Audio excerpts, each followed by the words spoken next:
시청자 여러분, 다시 뵙게 돼서 반갑습니다. 좌승희입니다.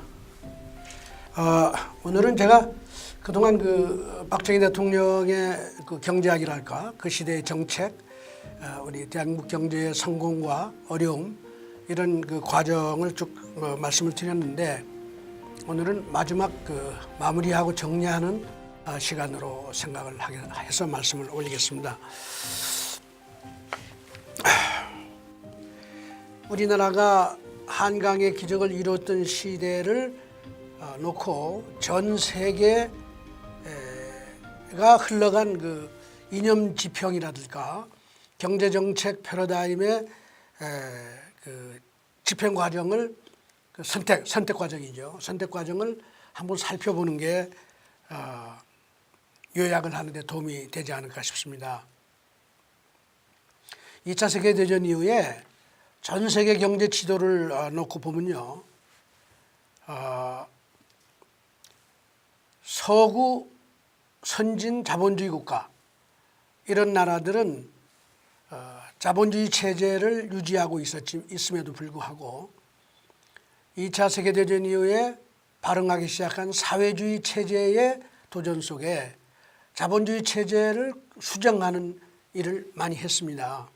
아시겠지만 사회주의 체제는 경제적인 평등을 추구한다는 이념 하에 자본주의 사회에서 시장경제 체제 하에서 발견되는 각종의 경제적인 불평등, 차이를 이게 자본주의의 모순이라고 지적하고, 후진국들이 저성장이나 경제적인 어려움도 선진국의 착취 때문에 그렇다든가, 경제 내에 있는 소위 말하자면 자본주의 경제의 모순성 때문에 이렇게 생긴다고 하는 그런 어떤 비난과 말하는 비판 속에서 자본주의 경제가 자기 위치를 지키기 위해서 선택한 전략이, 다시 말씀드리면 사회주의 체제가 주장하는 평등한 경제를 향해서 자본주의 체제를 어느 정도 수정해서 경제가 균형되게 평등하게 발전하게 만드는 것이 사회주의의 침투를 막는 길이다, 이렇게 생각을 한 거죠. 그래서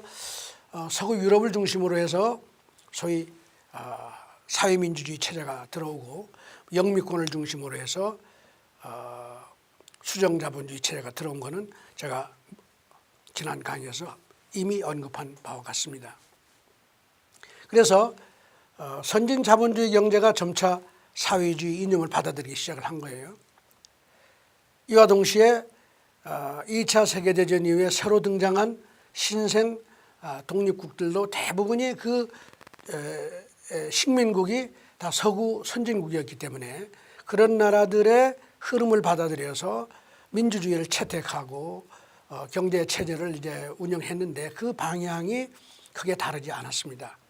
소위 사회민주주의라고 하는 사회주의 이념이 가미된 경제 체제를 도입을 하면서 많은 후진국들이 그런 방향으로 사회주의 이념을 받아들이는 방향으로 갔습니다. 물론 시장경제 체제, 자본주의 체제라는 이름을 가지고 있지만 거기에 들어오는 각종의 제도적인 장치는 사회주의 이념을 받아들이는 방향으로 갔다는 거죠. 그리고 그렇게 보면 선진국과 신생 독립국이 전부 다 소위 말하자면 자본주의를 수정하는 방향으로 갔고, 그 반대쪽에 있는 사회주의 체제는 완전한 공산 사회주의 체제를 진행을 한 겁니다. 그런데 공교롭게도 이 전체 지구상의 지도를 놓고 보면 이게 유독 한반도의 남쪽 대한민국만이 사회주의 이념을 배격하는 반공 이념을 내걸고 철저한 자본주의 시장 경제를 추구했다는 걸 알 수가 있습니다. 아주 예외적이었다는 거예요.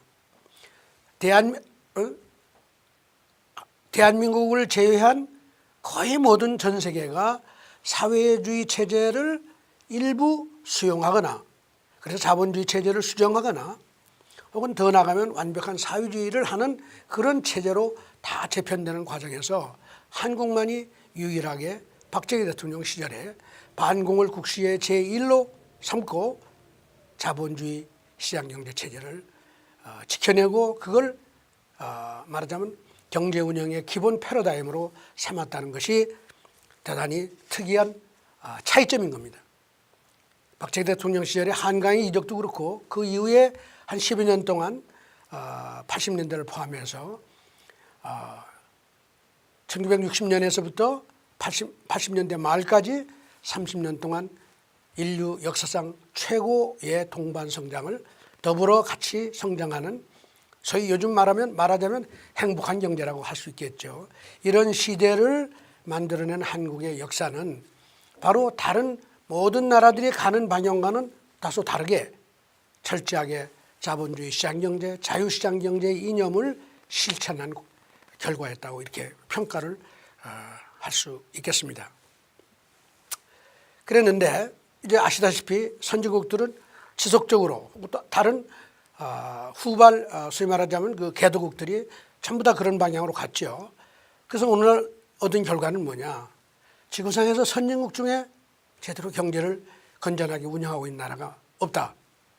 그런데 미국이 조금 낮고 독일이 조금 낮습니다만은 대부분의 선진국들이 0%에서 1% 성장에 그치고 있고 성장은 그렇게 저성장일 뿐만 아니라 성장이 저성장일 뿐만 아니라 소득 분배도 악화되면서 모든 나라가 지금 다 저성장 양극화라고 하는 문제에 봉착해 있고 후진국들도 대부분 이 나라가 경제적인 도약을 이루지 못하고 있는 것입니다.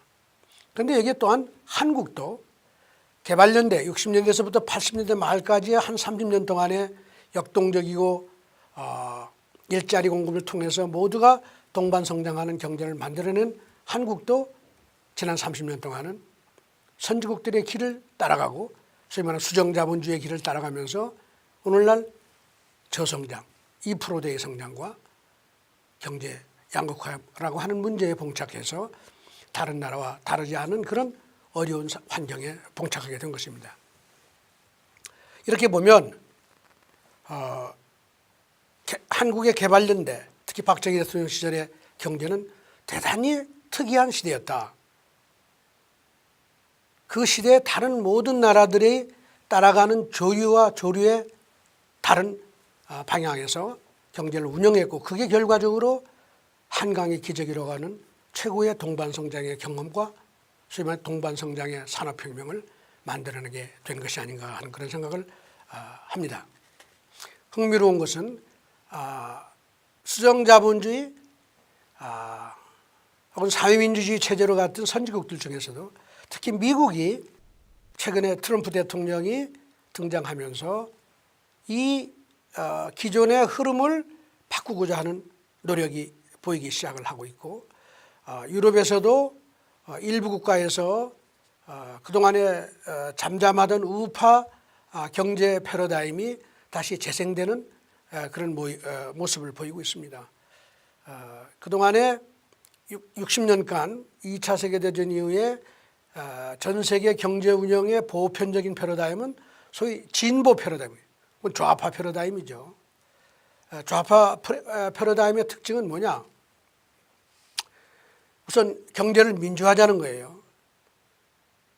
경제를 민주화하자는 말은 제가 지난번 강의에서도 말씀을 드렸지만 정치적인 힘을 가지고 정치적인 힘으로 경제를 재편하게 하자는 거예요. 어떻게 재편하느냐. 경제라는 건 끝없이 시장이라고 하는 장치가 경제 주체들을 소위 말하자면 차등하고 그 노력과 성과에 따라서 경제 주체들을 차별적으로 선택함으로써 모든 사람을 동기부여하는 이런 시장의 장치가 말하자면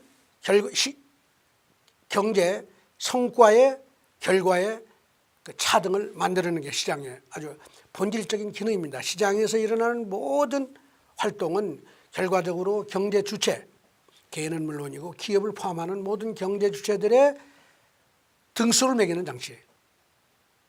등수를 매긴다는 건 반드시 차등이 생기고 그 과정에서 차별이 일어나는 거죠. 차별이라는 게 무슨 사회적인 차별이 아니라 노력과 성과, 경제적인 성과에 따른 차등을 만들어내는 과정인 것이죠.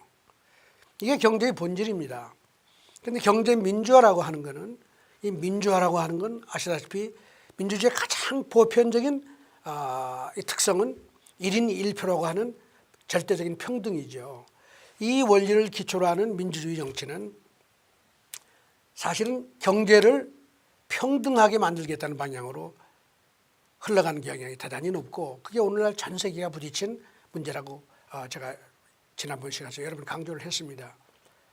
그렇기 때문에 경제를 민주화한다는 것은 정부나 정치권이 정치적인 방법으로 혹은 법 제도를 통해 가지고 시장의 차등과 차이를 만들어내는 이 힘을 배제함으로써 모든 사람들이 기회는 물론이고 결과적으로 평등한 경제를 만들겠다는 거죠. 이런 경제 민주화의 논리에 따르면은 대기업은 분산돼야 되고, 그래 중소기업은 보호돼야 되고, 이런 거죠. 이런 식으로 경제 안에 경제적인 강자를 죽이거나 축소하고 경제적인 약자를 중심으로 해서 경제를 운영해야 된다고 하는 그런 이념적인 그 방향이 이제 나오는 거죠. 진보 경제가 결과적으로 제시하는 많은 말하자면 그 정책 방향을 잘 보시면 기업은 상대적으로 기업에 대해서는 적대적이에요. 그래서 반기업적인 것이죠. 특히 반대기업적 혹은 성장하는 기업에 대한 반감이 그 진보 패러다임의 기본에 깔려 있는 겁니다. 그리고 열심히 노력하는 사람한테 부가 모이는 것을 부정하고 그걸 폄하하는 그런 이념이 또 들어가 있는 것이고요. 그 결과적으로는 지역 간에도 국가 전체로 봐도 균형되게 열심히 해서 앞서가는 지역이나 그런 도시를 인정하는 게 아니라 가능하면 모든 사회가 균형되게 더불어 발전해야 된다고 하는 이념적인 그런 생각이 이 밑바탕에 깔려 있는 것입니다. 그래서 이런 사회에서는 열심히 노력한다고 특별히 대접을 더 받는 게 아니라 오히려 열심히 노력하지 않거나 하더라도 실패하는 사람, 물론 이런 사람도 사회의 구성원이기 때문에 같이 갈 수 있는 방법을 강구해야 되겠지만, 모든 정책의 포커스가 앞서 나가는 경제 주체보다도 뒤에 처지는 경제 주체를 또 우대하는 그런 정책으로 이제 가는 그런 경향을 갖습니다. 이제 그러다 보니까 이게 결과적으로 모든 사회가 열심히 노력하지 않거나 실패하는 사람을, 실패하는 기업을 더 우대하는, 더 중시하는 정책을 많이 쓰게 되는 것이고, 이러다 보니 결과적으로 경제 전체적으로 보면 경제가 역동적으로 성장하거나 발전하는 그런 힘을 잃게 되는 그런 부작용을 초래하게 되는 거죠. 이게 사실은 보편적으로 지난 60년 이상을 2차 세계대전 이후에 전 세계가 걸어온 방향이라고 총평을 할 수가 있습니다. 그런데 우리는 물론 아까 제가 지적한 대로 박정희 대통령 시절은 정반대로 흥하는 이웃이 많아야 흥하는 나라가 되는 것이다. 열심히 노력하는 사람이 대접받아야 더 열심히 노력하는 사람이 더 많이 생기는 법이다. 신상필벌이다. 하늘은 스스로 돕는 자를 돕는다는 이 정의의 율법을 가지고 자본주의 시장 경제의 본질적인 기능을 강화하고 모든 국민들이 이 대열에 동참하도록 만들므로써 자주하는 경제를 만들어서 성공했는데, 제가 지난 시간에 여러 번 말씀드렸지만 지난 30년 동안 대한민국은 바로 그 선진국들이 60년 동안 해온 그 과정을 집약적으로 강화한 거예요. 빠른 속도로 그 뒤를 따라간 겁니다. 오늘 선진국들이 2%, 2% 0% 성장을 하는 선진국, 양극화에 직면한 선진국들의 모습을 우리가 한 30년 만에 재빠르게 뒤쫓아갔을 뿐만 아니라 오늘날은 아까도 말씀드렸지만 미국이나 서구의 일부 국가들이 그 과거의 이 진보 패러다임에서 벗어나고자, 경제 진보 패러다임에서 벗어나고자 노력하는 나라들이 생기는 이 와중에 대한민국은 더 적극적으로 과거에 해왔던 일을 더 강화하는 일에 매진하고 있는 게 아닌가 싶고, 이게 사실은 지난 30년 동안 한국 경제가 급속도로 그 성장률이 하락하면서 오늘날 거의 2%대 미만으로 떨어지고 양극화를 만들어낸 그런 결과를 가져왔다고 저는 그렇게 말씀을 드렸습니다. 그러면 박정희 대통령실이 했던 소위 자본주의 시장경제, 자유시장경제 체제의 그 본질은 그럼 뭐냐? 저는 이걸 보수경제라고도 쉽게 이름을 붙일 수 있다고 봐요. 요즘 진보 보수가 이제 자연스럽고 좌파 우파라는 말이 너무 자연스럽게 쓰입니다만은 좋은 일이죠. 정확하게 그 주장의 뜻을 정확하게 반영할 수 있는 이름을 붙이는 건 훨씬 좋은 일이에요. 토론하는 데도 좋은 것이고 논쟁을 하기도 좋은 것이죠. 그래서 아까 말씀드린 대로 서구 선진국이나 대한민국이 지난 30년 동안 걸어온 길을 소위 말하자면 우파 진보 경제라고 좌파 진보 경제라고 한다면, 흐름이었다고 한다면 박정희 대통령 시절의 경제는 보수 경제라고, 우파 경제라고 얘기를 할 수 있는데, 이 특징은 뭐냐? 이는 기본적으로 기업의 중요성을 강조하는 거예요. 자본주의 경제는 기본적으로 제가 기업 경제라고 여러 번 말씀드렸습니다.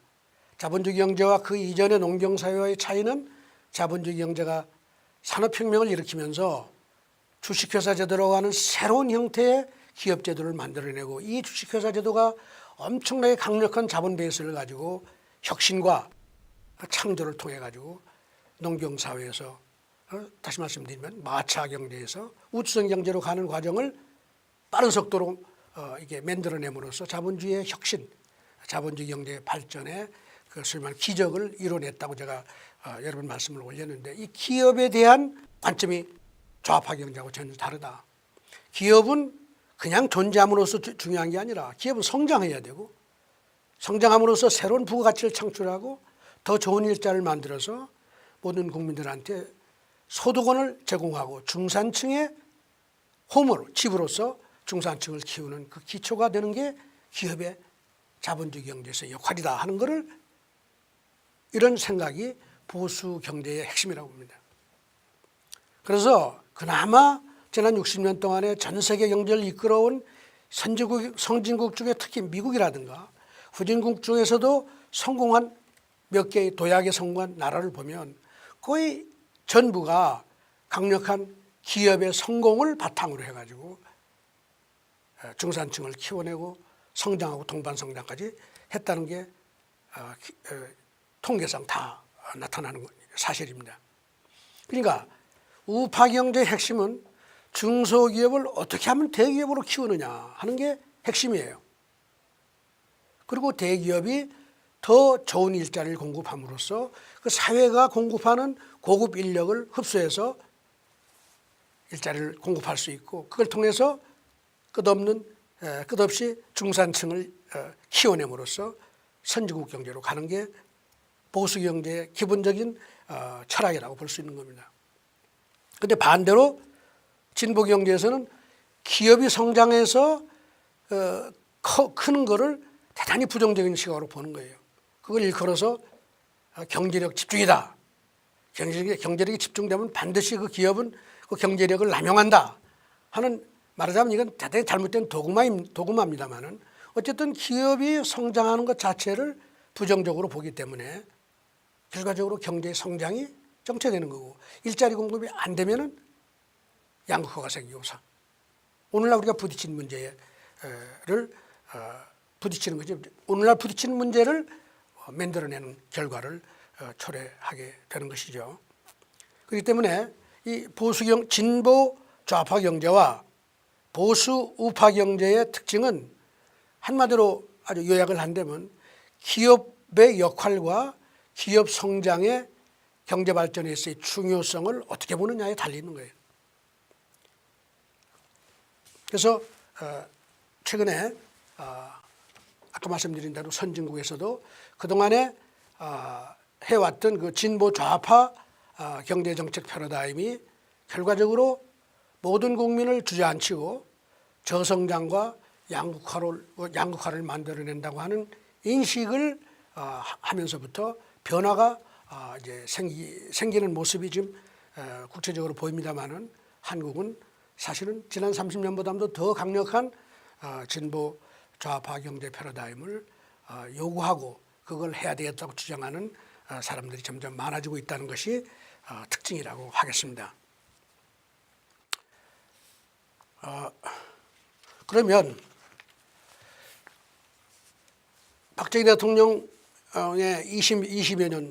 18년 동안의 집권과 그 이후에 10여 년 동안의 오공정부까지 포함하면 그 30년에 걸친 이 기적이 아까 말씀드린 대로 전체 세계 지도를 경제 지도를 펴놓고 보면 아주 독특한 예외적인 정책 패러다임과 또한 그 성공의 하나의 예가 되는데, 그럼 왜 우리는 이 시대를 통해서 배울 거를 배우고 교훈을 얻을 거를 얻고 그걸 오늘날에 더 반영해서 우리가 빠른 속도로 더 빠르게 선진국 대열에 이렇게 가야 되는 이 문제 해결을 위해서 뭔가 새로운 교훈을 그 과거 시대로부터 배워야 되는데 그러지 못하고 있는가? 참 아주 안타까운 일이지만 여기에는 이제 몇 가지 이유가 있다고 봅니다. 우선 전 세계 경제가 우리의 개발연대 한강의 기적을 이뤘던 시대와 다른 방향으로 간 이유가 무엇일까를 가만 생각해 보면 경제학이라고 하는 학문이 가지고 있는 그 패러다임이 있습니다. 이 패러다임이 이거와 잘 맞았기 때문이에요. 세계 유수의 경제학자들이 전부 다 선진국의 사회민주주의, 수정자본주의 체제를 지지하고 그 방향으로 가야 된다는 주장을 했고 동참을 했던 것이고, 물론 후진국의 사회민주주의 이런 소위 말해 수정자본주의라고 하는 새로운 이념에 대한 그 지지 세력이 경제학계도 같이 있었다는 거예요. 주류경제학이라는 학문이 그런 특성을 가지고 있습니다. 제가 이걸 길게 얘기할 시간은 없습니다만은 한두 가지만 말씀을 드리면, 우수한 경제 주체한테 경제력이 모이는 것 자체를 주류경제학, 경제학이라는 학문은 받아들이지 못하는 특징을 가지고 있어요. 그리고 기업이라는 이 존재도 경제학 이론에는 잘 흡수되어 포함되어 있지 않습니다. 기업이 대기업이 있고 중소기업이 있으면 경제학은 이걸 다룰 수가 없어요. 부자가 있고 가난한 자가 있으면 경제학은 그걸 잘 분석할 수가 없어요.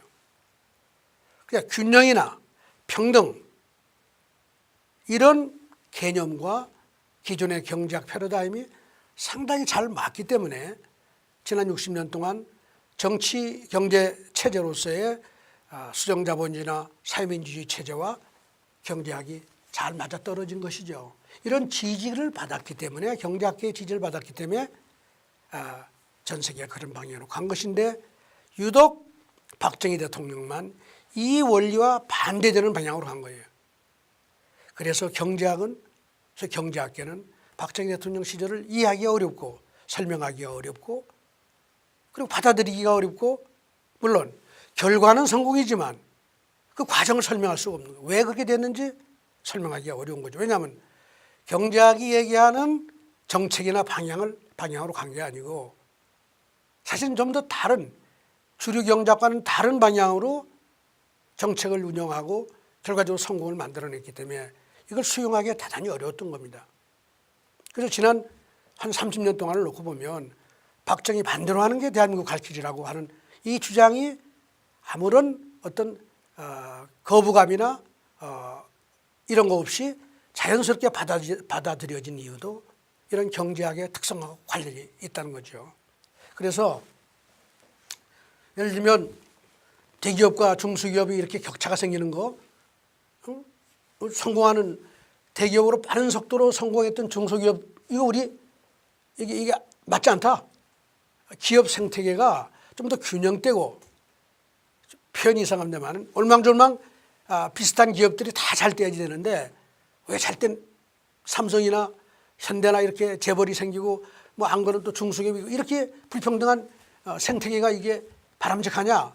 이 문제를 자꾸 제기하는 이유가 경제학이 그런 상황을 이해하고 분석할 수 있는 틀을 가지고 있지 못한 것 때문이에요. 기업 생태계가 불균형하다 이렇게 했더니 더 나가면 왜 어떤 지역은 빠른 속도로 성장하고 도시화가 되고 일자리가 많이 늘어나는데 어떤 때는 왜 자꾸 줄어들고 이렇게 불균형하게 되냐. 이것도 사실은 경제학에서 설명을 잘 할 수 없는 경제발전론이라고 하는 학문, 그동안에 그 학문 자체는 지역은 다 균형되게 발전해야 되고, 아까 말씀드린 기업 생태계도 그렇지만 이 균형이라고 하는 것, 이 평등이라고 하는 것이 소위 말하는 하느님처럼 중요한 가치로서 이미 정립이 되어 있는 거예요. 세상이 그렇다는 게 아니라 그렇게 하고 싶다는 거죠. 그렇기 때문에 박정희 대통령 시절에 바로 이제 도시화가 되고 산업화가 되면서 도시 쪽은 더 발전하고 산업단지가 있는 지역은 더 발전하고 그렇잖아요. 그리고 그것도 다 산업단지를 만들 때도 지리적으로 경제적인 비교 우위가 있는 지역을 중심으로 다 산업단지를 만들어야지 성공할 수 있는 거기 때문에 모든 지역에 골고루 산업단지를 만드는 것은 실패하는 길이죠.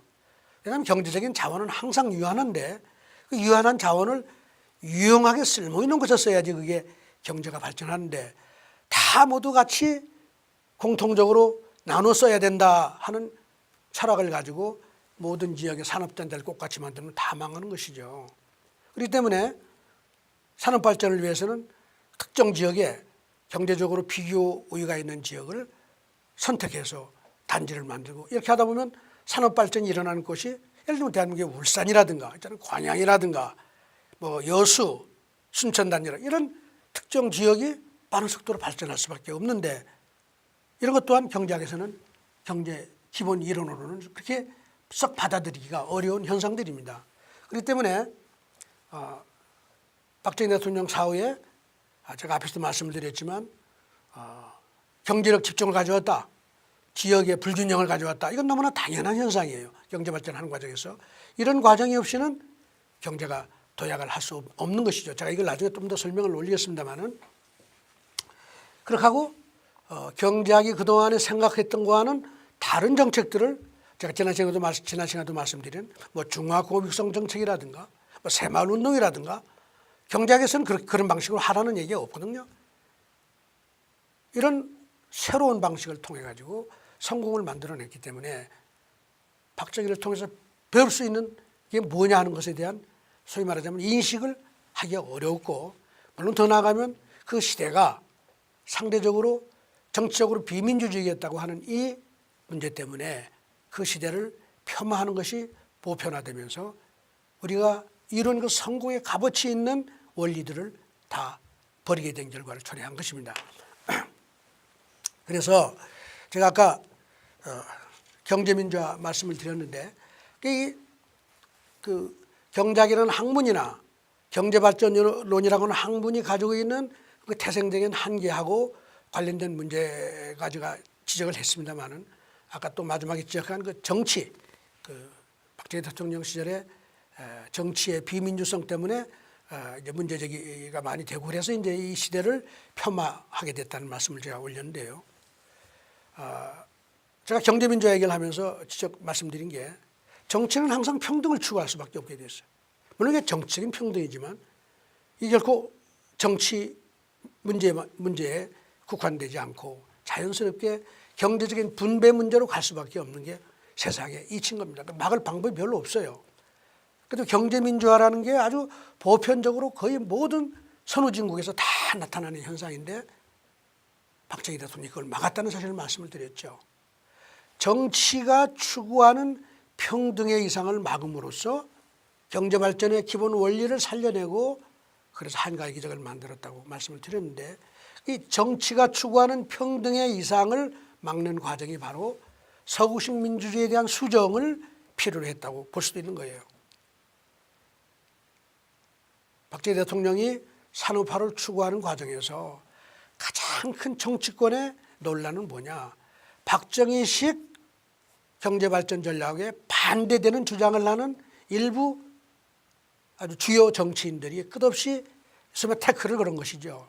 이 과정이 이게 끝없는 소위 말하자면 상호 간의 분쟁과 이 적대적인 관계로 자꾸 이어지고, 박정희 대통령은 자기가 생각하는 그 대한민국 경제 발전의 비전을 가지고 비전에 입각해서 산업 대국을 만들어내겠다는 꿈을 가지고 계속 나갔다고 하면, 반대하는 사람들은 경제민주화라고 하는 이념과 유사한 사회주의에 가까운 평등의 이념을 가지고 경제를 만들어 나가야 된다고 하는 생각을 가진 사람이 많았다는 거예요.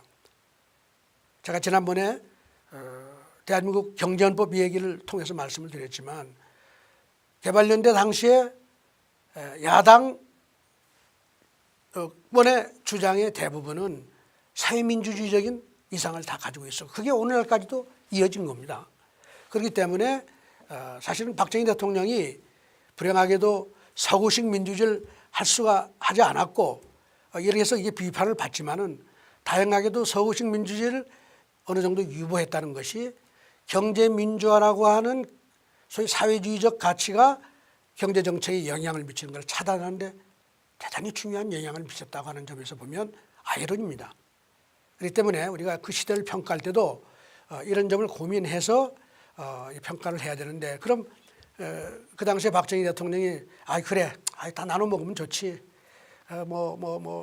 기업도 대기업 중소기업이 성장하는 거 도와주기보다 그냥 중소기업들 푼돈 놀아주고 다 더불어 평등하게 잘 살게 하고 농업 중심으로 가서 농민들한테 다 그냥 고만고만하게 살게 도와드리고 지역 발전도 하지 말고 뭐 이렇게 가서 살지. 만일 이렇게 포기를 했다고 그러면 대한민국의 오늘날 산업화는 없는 것이고 수출 산업 대국의 오늘날 현장도 있을 수는 없는 겁니다. 그렇기 때문에 우리가 또 정치적인 문제 때문에 그 시대를 평가하는 이런 점에서도 상당히 그 시대적인 상황, 경제발전 전략을 선택하는 이 문제하고 다 관련해서 평가를 하는 것이 보다 객관적인 그런 자세가 아닌가 하는 그런 생각도 하게 됩니다. 그래서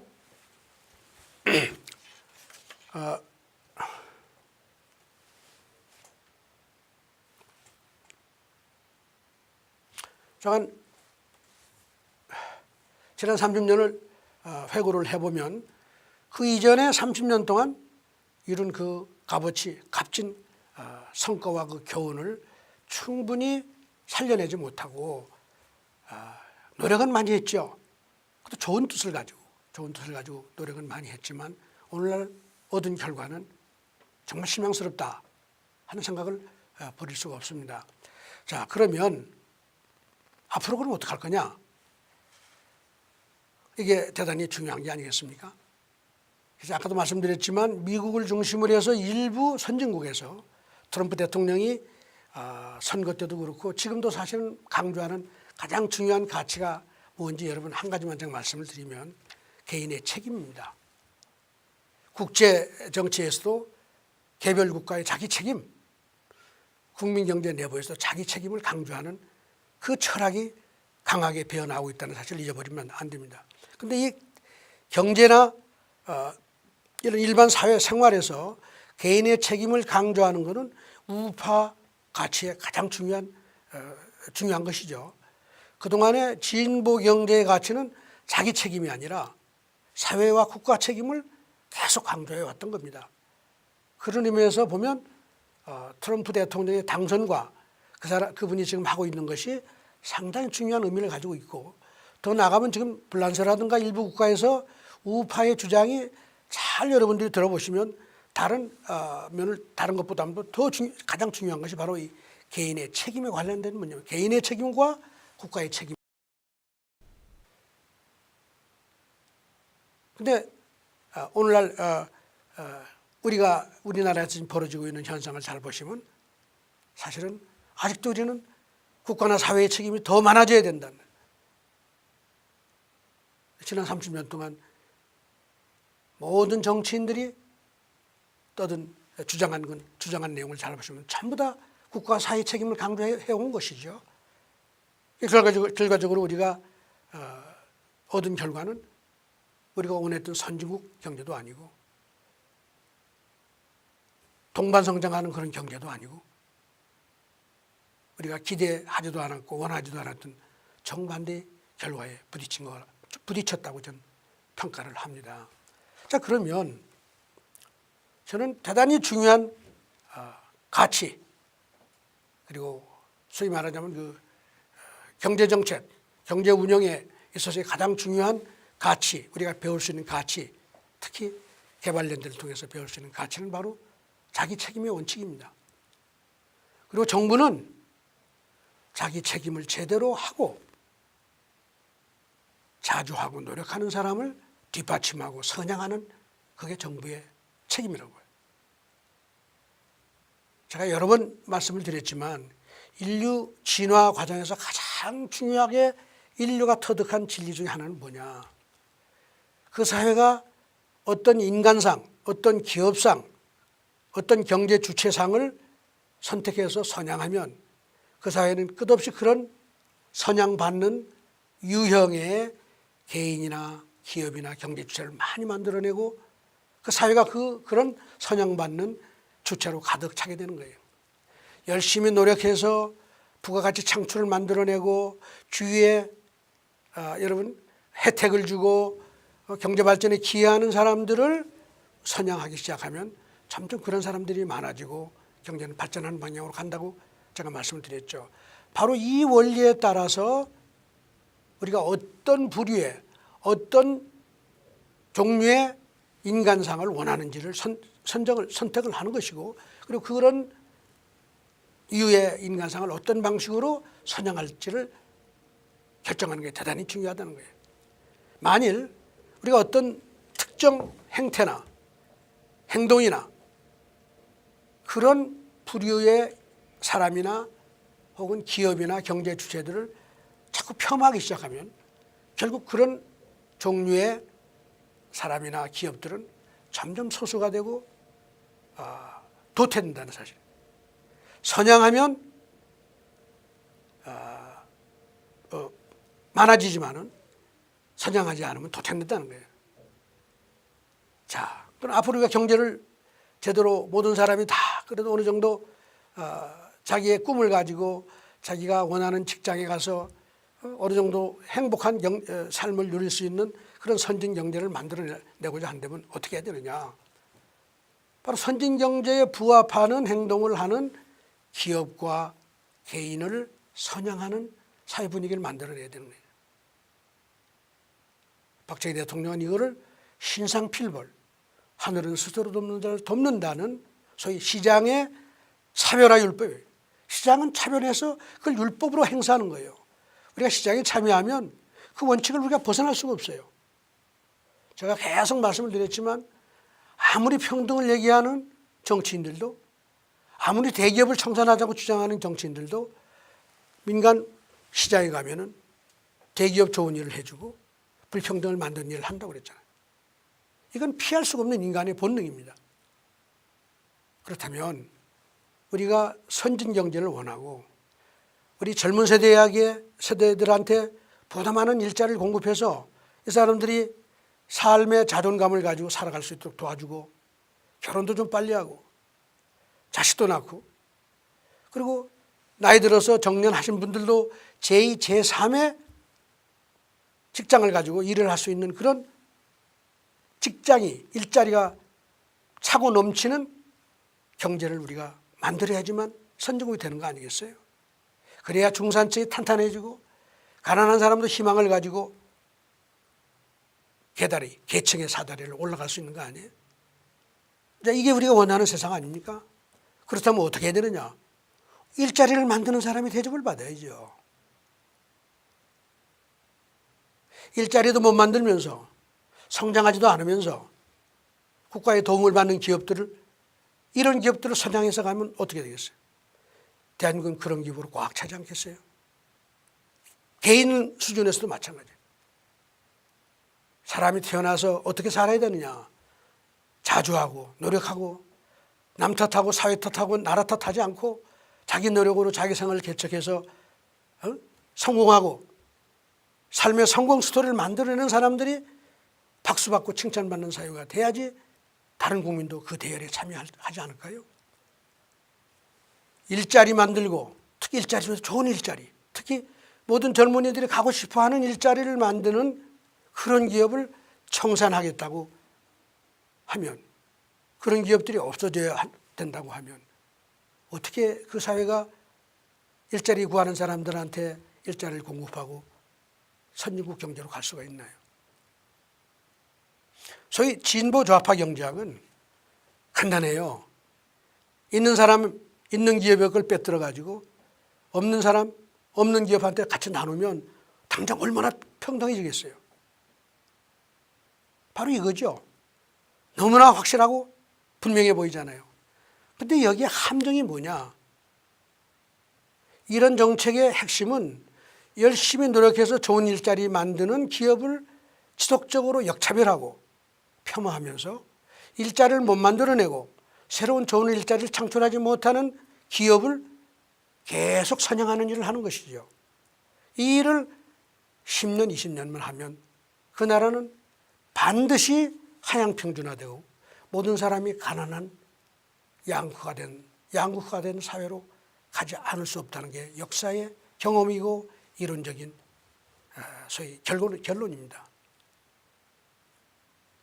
열심히 노력하지 않는 사람을 선양하는 사회가 선진국으로 간다는 건 연목구호이고, 열심히 노력해서 중소기업에서 대기업으로 성장하는 기업을 선양하지 않는 사회가 선진국으로 갈 수 있다는 것도 연목구호예요. 자, 이런 관점에서 제가 지난 30년을 잠깐 또 회고해 보면요. 지난 30년 동안 지난번 제가 지난 시간에서 대한민국 경제헌법 얘기를 하면서 중소기업을 보호 육성해야 된다고 하는 헌법 조문이 제5공화국에서부터 시작이 된 거예요. 그 이전에 제3공화국에서는 그런 헌법이 없었어요. 그런 내용이 없었지만 중소기업에서 끝없이 대기업으로 성장을 해서 20년 만에 중소기업이 세계 1,6기업으로 다 성장했다고 제가 30대 그룹이 다 그렇게 해서 만들어지고, 오늘날 대한민국 경제에 네로라고 하는 기업, 혹시 이 네로라고 하는 기업에 대해서 불만이 많고 반감이 많아서 청산하자는 좌파 경작자들이 많지만은 그런 기업들이 꾸준히 성장하면서 대한민국 경제를 일으켰고, 오늘날도 이 기업들이 대한민국의 버팀목이 되고 있는데, 그러면 지난 80년 이후에 제5공화국 헌법에서부터 시작된 중소기업 보호 육성 정책의 결과, 그럼 중소기업에서 성장해서 그 이후에 대기업으로 성장한 기업이 하나라도 있느냐? 불행하게도 지난 30년 동안 중소 중견기업 혹은 창업기업을 일으켜가지고 대기업으로 된 기업이, 소위 말하자면 그냥 정확하지는 않지만 뭐 자산 1조 이상의 규모를 가진 기업으로 성장한 기업이 아주 극소수에 불과하다는 거예요.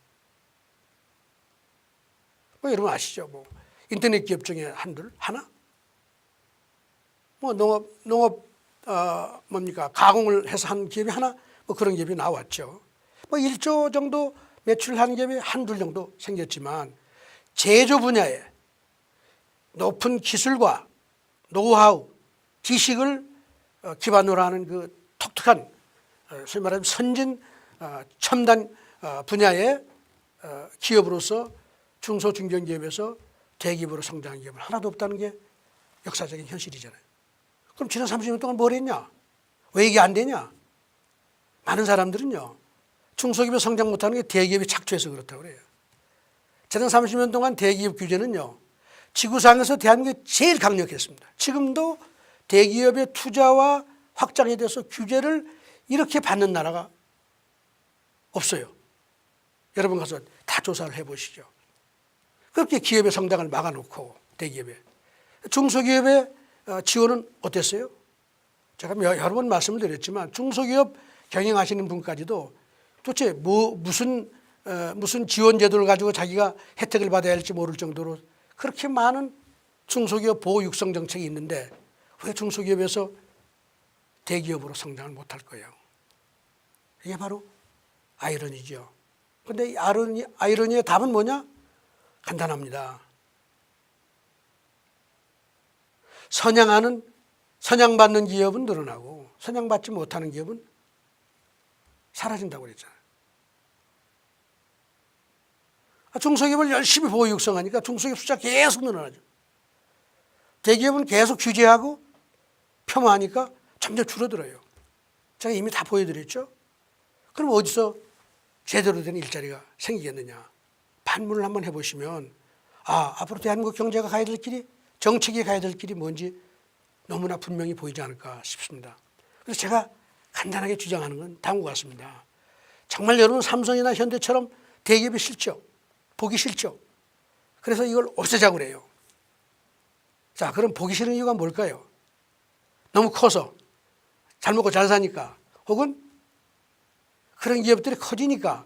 그래서 큰 기업은 경제력이 있잖아요. 경제적인 힘이 있으니까 이 경제력을 행사해서 소위 말하자면 독점 행위를 한다든가 다른 기업들을 불편하게 만들거나 이렇게 할 수 있다는 거죠. 그래서 이 기업을 없애야 된다, 축소해야 된다, 해체해서 삼성을 몇백 개 기업으로 만들자, 이런 주장들을 하지요. 그런데 이거는 대단히 불행하게도 하책 중에 하책이에요. 사람도 그렇고 기업도 그렇고 여러분, 경제적으로 힘이 세지만 그 힘을 쓰고 싶은 욕망이 있어요. 힘쓴 사람은 주먹을 날리고 싶은 생각이 많이 생기는 건 마찬가지인 거죠. 근데 기업도 그렇고 사람도 그렇고요, 그 힘을 아무 때나 쓰지 않습니다. 사람이 주먹을 함부로 쓰는 거는 주위에 자기보다 강한 사람이 없어서 자기가 써도 아무도 반격할 놈이 없을 때 쓰는 거예요. 어렸을 때 우리 소시적 얘기를 하면요, 학급에 때때로 못된 놈들이 있잖아요. 힘써가지고 옆에 친구들 못 살게 하는 놈이 있단 말이에요. 혼자 있으면 막 해요. 근데 또 안 놈이 생기면은, 상대가 생기면요, 비슷한 사람이 생기면 함부로 못돼 눈치를 봐요. 마찬가지죠. 경제에서도 내가 경제적인 힘이 있다는 건 무슨 말씀이냐면, 경제력 집중이 문제라고 하는 거는 여러 가지 정치적인 이유를 붙여가지고 비판을 하지만은 간단합니다. 그 경제력이 생기면 무슨 일을 할까? 간단해요. 자동차 파는 기업은 자동차 값 올리려고 그러고, 자동차 질도 별로 안 좋은데, 왜냐하면 자기가 시장의 그 많은 부분을 자기가 마켓 쉐어죠. 시장의 쉐어를 가장 많이 가지고 있으니까 다른 기업 경쟁자가 없으니까 마음대로 할 수 있죠. 이게 질도 높이지 않으면서 가격을 높게 받는 거. 이게 가장 나쁜 짓이죠, 기업이 하는. 다른 기업, 예를 들면 전자부분이 마찬가지죠. 다른 기업 경쟁자가 없으니까. 그래서 경제력 집중의 폐해의 첫 번째 핵심은 가격을 자기 마음대로 결정해서 소비자들을 피해를 보이고 소비자를 착취하는 거죠. 이게 가장 나쁜 기업의 행태죠. 물론 그것을 더 나가면 요즘 정치적으로는 기업이 커지면 이제 그런 시장을 자기가 독점하고 계속 유지하기 위해서 정치권에 돈을 주고 법을 만들어 가지고 자기를 보호하게 하고 이런 여러 가지 정경유착 문제가 있지만, 그 정경유착 문제는요, 기업의 문제만이 아니라 그건 정치권의 문제고 국가의 문제예요. 국가나 정치권이 너무 힘을 세면 기업은 힘센 데를 찾아가요. 시장에 내가 혼자 있는데 경쟁자가 없어 내가 마음대로 하고 싶은데 정부가 힘이 세단 말이에요. 자기를 규제할 수 있죠. 그럼 정부한테 가서 뇌물도 주고, 국회의원들한테 뇌물도 주고, 우리 그런 법, 우리 규제하는 법 좀 만들지 말고 우리 좀 보호 좀 해주시오. 그렇게 할 거예요. 정부가 힘을 많이 가지고, 정치권이 힘을 많이 가질수록 기업은 여기 예속이 되고 더 정경유착이 심화되는 거예요. 기업이 강해서 그러는 게 아니고. 자, 그런 문제가 뭐냐? 경제력 비중의 문제는 기업이 혼자 있기 때문에 생기는 문제예요. 예를 들면 대한민국에 S그룹이라고 하는 그룹이 하나 있는데, 이게 너무 크다, 이거 없애자 하는 얘기는 그게 하나만 있기 때문에 생기는 문제예요. 그런데 S그룹 없으면 대한민국 경제는 다 죽잖아요. 제가 계속 얘기했지만은 기업이 성장 과정, 강력한 기업이 존재하는 이게 자체가 선진국 가는 길이고 중산층을 키우는 길이고 모두가 더불어 사는 길이라고 제가 말씀을 올렸는데, 기업 없어버리면 경제는 안 될 거 아니에요. 그럼 기업 어떻게 할 거냐? 답은 아주 간단합니다. S그룹이 정말 보기 싫으면 없애려고 그럴 게 아니라, 우리 반에 S라고 하는 친구가 있어 날 그렇게 못 살게 굴면 어떻게 해야 되느냐? 선생님한테 가서 이래야 돼요. 선생님, 저놈이 우리를 정말 못 살게 굽니다. 제가 그런 경험이 있어요. 소시적에 반장하는데 저는 힘이 없으니까 힘센 놈이 계속 못 살게 울잖아요. 선생님한테 가서 저는 못 살겠습니다. 어디 저 다른 반에 저 힘센 놈 좀 이쪽에 좀 가져다 붙여가지고 저놈이 함부로 못하게 좀 도와주십시오. 그러면 반이 균형이 돼요. 함부로 못하지요. 왜? 자기가 맞게 생겼는데. 마찬가지입니다. 어느 그룹이 힘이 너무 세서 마음대로 시장에서 가격을 마음대로 정하고 질도 엉망을 만들어내고 이러면서 소비자들을 착취하고 있다고 생각이 되면 없애려고 그럴 게 아니라 그 옆에 또 다른 그룹을 하나 성장하도록 도와주면 돼요. 다시 무슨 말씀인 거 아니? S그룹이 그렇게 싫으면 S그룹이 5개, 10개, 20개 생길 수 있는 길을 만들어내면 되는 거예요. 그러면 S그룹이 함부로 할 수 있나요? 내가 가격 올리면 다른 놈이 다 빼들어갈 텐데요, 소비자를. 내가 시장에서 나쁜 짓을 하면 다른 놈이 다 소위 그걸 다 이용해서 반대 그 경쟁자가 생기면은 기업은 꼼짝할 수가 없어요. 기업의 가장 무서운 적이 누군지 아세요? 꽃 같은 일을 하는 대등한 위치에 있는 기업입니다. 정부도 아니에요. 정부나 정치권이야 마음대로 주무르죠. 그 사람들 힘을 쓰면 반드시 책상 밑으로 뭐가 가는 거죠. 그러니까 정경유착이 일어나는 거 아니에요? 정경유착 없애고 기업들의 독점력 행사를 최소화하고 막아내고 그러면서 동시에 기업들은 열심히 해서 성장하지 않으면 배겨내지 않도록 하고 그게 대한민국 경제발전에 기여하고 중산층을 만들어내게 하려면 어떻게 해야 되느냐. S그룹이 보기 싫으면 또 다른 S그룹, 또 다른 S그룹. 대한민국에 그런 S그룹이 10개, 20개가 생기면 모든 문제가 해결될 수 있는 거예요. 서로 견제하고 경쟁하면 아무도 함부로 여러분들이 보기 싫어하는 일을 할 수가 없는 겁니다. 자, 그러면 이제 질문은 그럼 어떻게 할 거냐? 어떻게 할 거냐? 답이 어디 있어요? 박정희에 있잖아요. 박정희 대통령은 어떻게 했어요? 1960년대 초반에 중소 중견 기업이었던 기업들, 예를 들면 삼성현대 그게 대기업이었습니까? 중견기업이지. 현대가 그게 중소기업이었죠. 그게. 뭐 대우는 있었나 없었죠. LG 뭐 부산에 알잖아요. 뭐 치약 만들고 라디오 만들고 이런 기업들이 20년 만에 세계적인 기업으로 성장한 이 비법 이거를 왜 못 쓰죠? 다 중소기업이 재벌로 성장한 겁니다. 지난 30년 동안 그렇게 중소기업 육성한다고 해도 안 됐잖아요. 왜? 박정희가 반대로 했기 때문에 그런 거예요.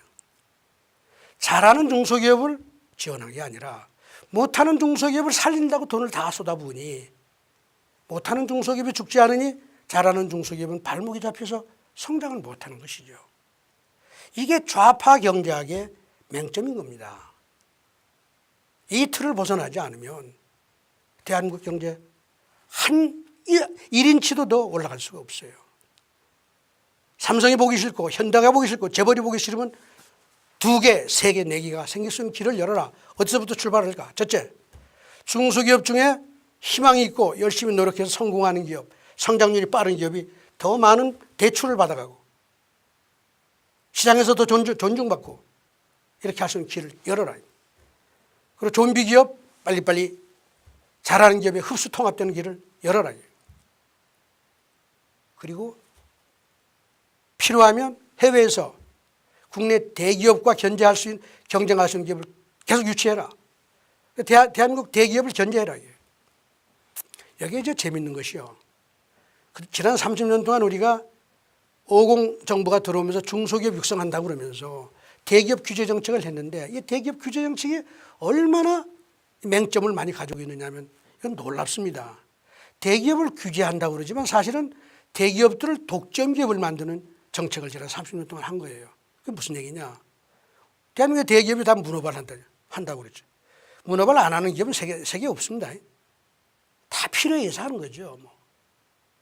도움이 되니까 문어발 하는 거 아니겠어요? 장사도 안 되는데 문어발 하는 기업이 있겠어요?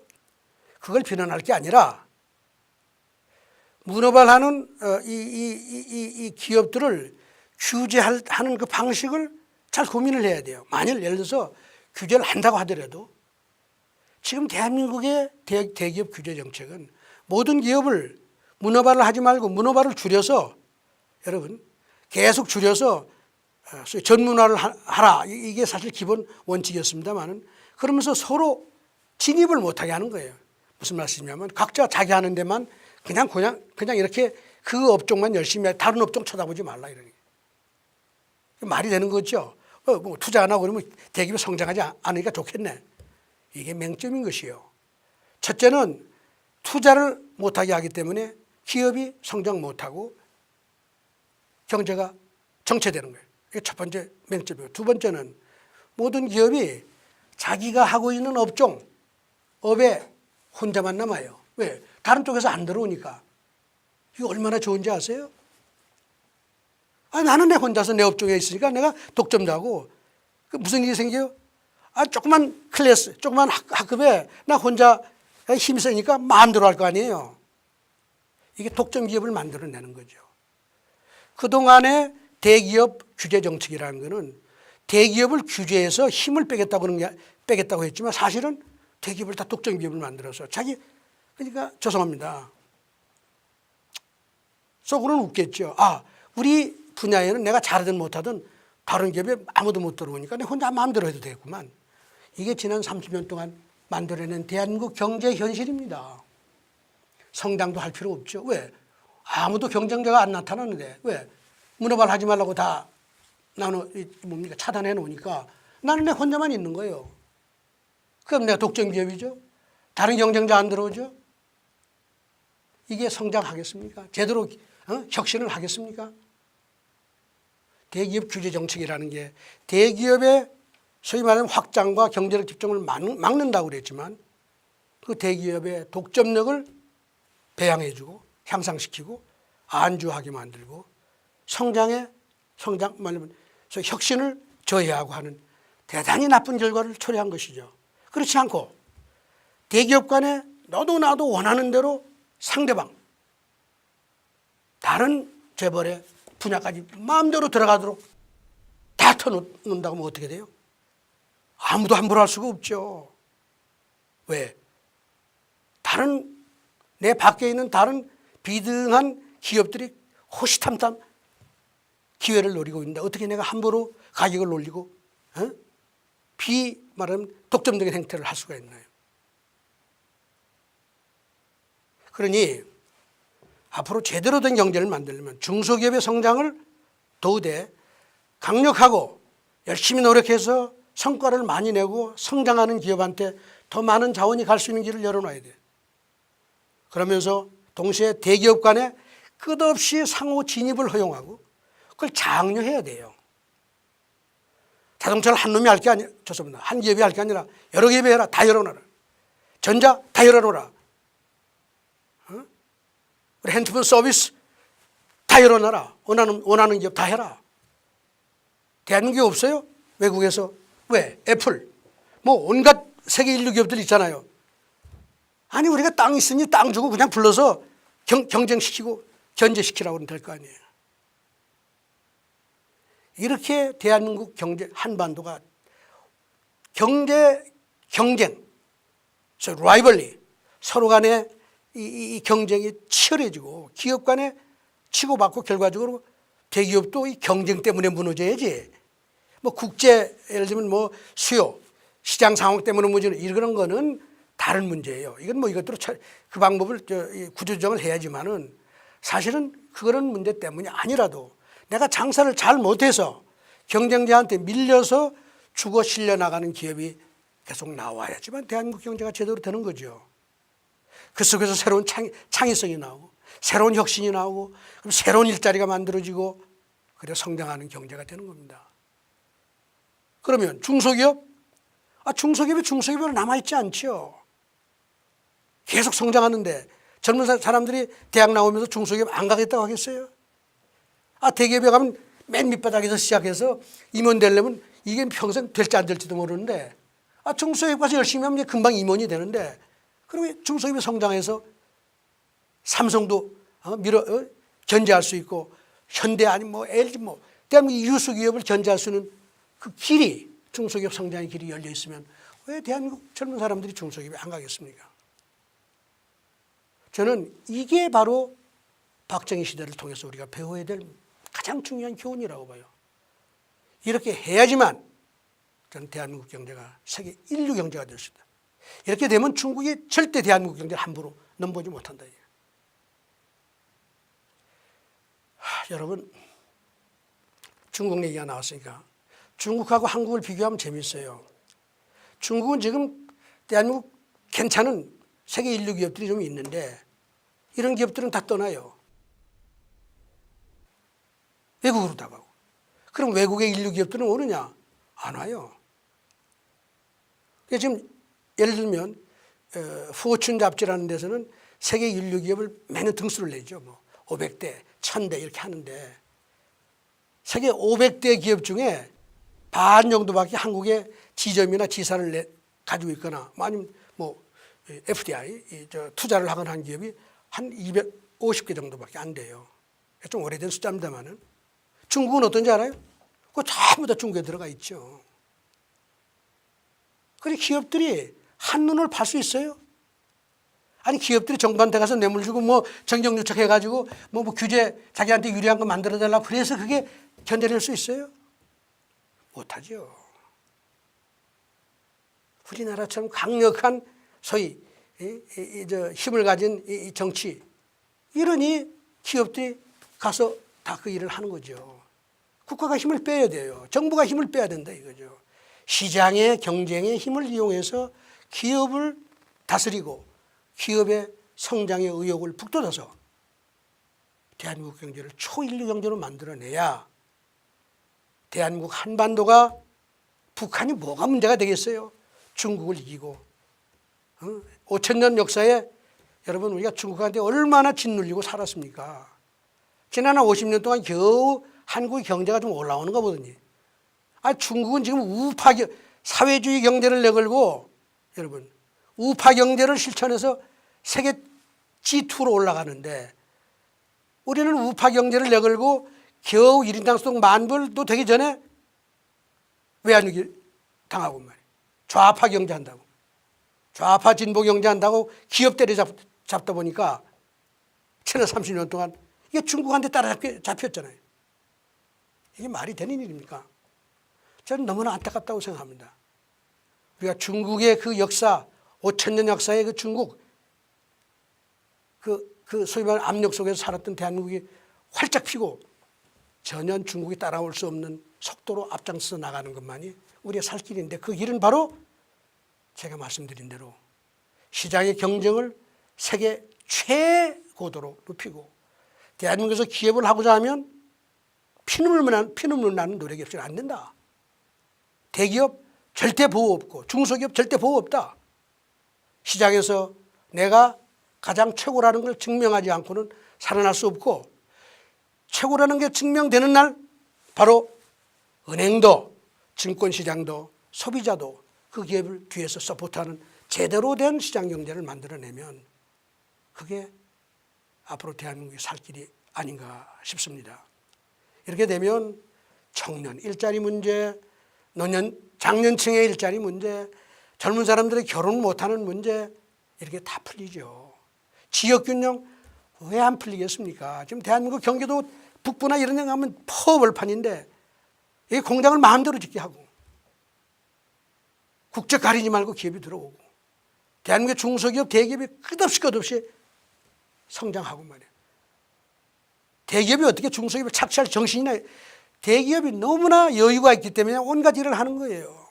이 경쟁 속에서 자기도 모르는 사이에 국가경제 발전에 기여하고 일자리 창출해놓고 그리고 자기도 성공하는 이런 기업 생태계를 만들면 대한민국 다 균형 발전되죠. 소위 균형 발전 물론 이건 같아지지는 않죠. 세상에 같아지는 일은 없고요.